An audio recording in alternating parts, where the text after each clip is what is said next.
Keanu Reeves is breathtaking. You're breathtaking! No, seriously, he is, in both human and CG form. And it's no surprise to see the ageless icon headlining the hacker epic Cyberpunk 2077. Cyberpunk! But this isn't the first time Keanu has been featured in games. We've seen him recreated with photorealistic polish and pixelated lack of polish. And he isn't the first famous face given the CG celeb treatment by far. This place isn't yours anymore. For years, games have relied on the razzle-dazzle of celebrity. From Shaq Fu to Mike Tyson's Punch-Out to Britney Spears' American Dream, no one will believe in you if you don't believe in yourself. Celeb tie-ins have been used as flashy marketing tools, cashing in on superstars to sell games of, let's say, questionable quality. All the while hoping we don't ask, wait, why is Michael Jordan using basketballs to kill Frankenstein's monster? But when games developed both the ambition and the technology to make interactive blockbuster entertainment that dared to rival films, take about Grand Theft Auto, it made sense that familiar actors would add an authenticity to the homage. Tommy! So, for Vice City's Dayglow gangster thrills, who better for your lead Goodfella than cinematic slimeball Ray Liotta? You know, Ken, I think this could be the beginning of a beautiful business relationship. And if inner city LA is your underworld of choice, as in San Andreas, why not let Samuel L. Jackson lend the game a distinctly Tarantino-esque vibe? We can shit on you from such a height, you'll think God himself is crapped on.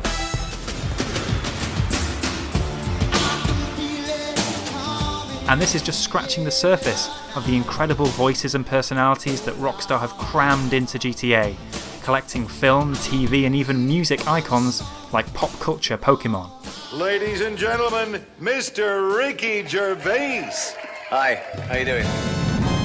Nowadays though, games have their own superstars. You may not have realised it, but if you've played any mainstream blockbusting video game in the last decade, you've enjoyed the chameleonic work of Nolan North and Troy Baker. You need us. These are CG celebrities of a different sort. They can do high fantasy, they can do sci-fi, they can do dashing adventurers and post-apocalyptic scavengers.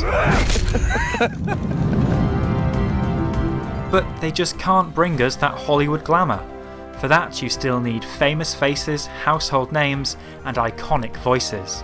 From Liam Neeson's stalwart dad in Fallout 3. My goodness, just a year old and already walking like a pro. To Kit Harington, trading Jon Snow for literal snow in Call of Duty Infinite Warfare. I do understand the seriousness of the situation. Why else would I be talking to my lawyer? And from Jeff Goldblum's yammering nervous wreck of a washed-up magician in Black Ops 3. I just want to make sure that our fares are in order. To the ever-youthful Ellen Page and the ever-sinister Willem Dafoe, bringing big-screen star wattage to Beyond Two Souls.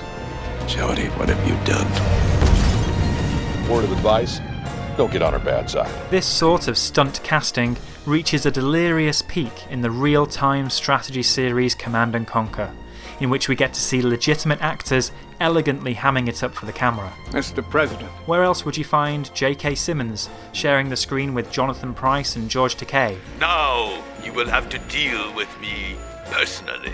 All bringing their signature gravitas to an undeniably silly time travel plot. We will crush them. Or King of Camp, Frankenfurter himself, Tim Curry, Commander. visibly cracking up, delighting in both his outsized Soviet-Russian accent I wanted to personally thank you. and the unique job of delivering what has become an immortal sign-off. I'm escaping to the one place that hasn't been corrupted by capitalism.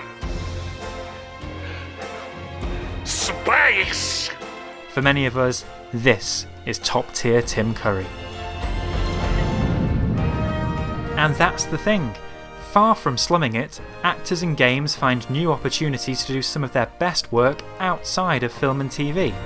Yes, sir. Take Mark Hamill, who in the 3 decades between Return of the Jedi and The Force Awakens was mostly seen on screen in the Star Wars-alike game series Wing Commander. The victory will benefit greatly from having a wing commander of your stature and experience.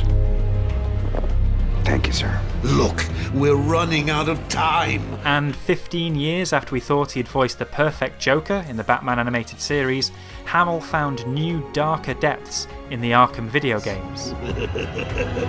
Likewise, years before Martin Scorsese picked up the digital Botox for The Irishman, games allowed older actors to relive the iconic roles of their youth.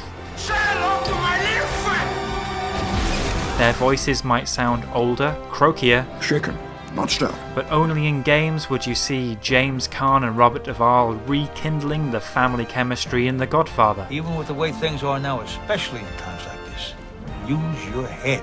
Or the original crew of the Nostromo brought back to uncanny life in Alien Isolation. Are you troubled by strange noises in the night? Or the reformed Ghostbusters, trading one-liners as they hit the streets of New York to answer one more call. Just pick up the phone and call the professionals. Call the Ghostbusters. In the past, games may have needed CG celebs to sell units, or to sell itself as a cultural powerhouse. But now there's a two-way collaboration between games and stars, and games can offer much more than just a paycheck, they can offer eternal youth. And for those of us who aren't Keanu Reeves, that's very valuable indeed. BBC Radio 1.